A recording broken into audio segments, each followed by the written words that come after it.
امریکہ اور اسرائیل نے ایران میں اپنی سفاکانہ کارروائیاں تیز کر دی ہیں۔ تہران کے مختلف مقامات سمیت اصفہان، زنجان اور بروجرد شہر میں شدید بمباری کی گئی۔ زنجان میں امریکہ اور اسرائیلی بمباری میں 5 شہری شہید جبکہ 7 زخمی ہوئے۔ اصفہان میں شدید بمباری کے بعد خوفناک آگ بھڑک اٹھی۔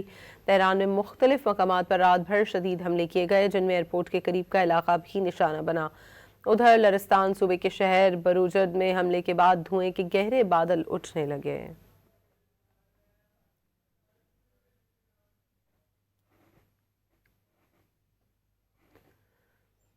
امریکہ اور اسرائیل نے ایران میں اپنی سفاکانہ کارروائیاں تیز کر دی ہیں۔ تہران کے مختلف مقامات سمیت اصفہان، زنجان اور بروجرد شہر میں شدید بمباری کی گئی۔ زنجان میں امریکہ اور اسرائیلی بمباری میں 5 شہری شہید جبکہ 7 زخمی ہوئے۔ اصفہان میں شدید بمباری کے بعد خوفناک آگ بھڑک اٹھی۔ تہران میں مختلف مقامات پر رات بھر شدید حملے کیے گئے جن میں ایئرپورٹ کے قریب کا علاقہ بھی نشانہ بنا۔ ادھر لرستان صوبے کے شہر بروجرد میں حملے کے بعد دھوئیں کے گہرے بادل اٹھنے لگے۔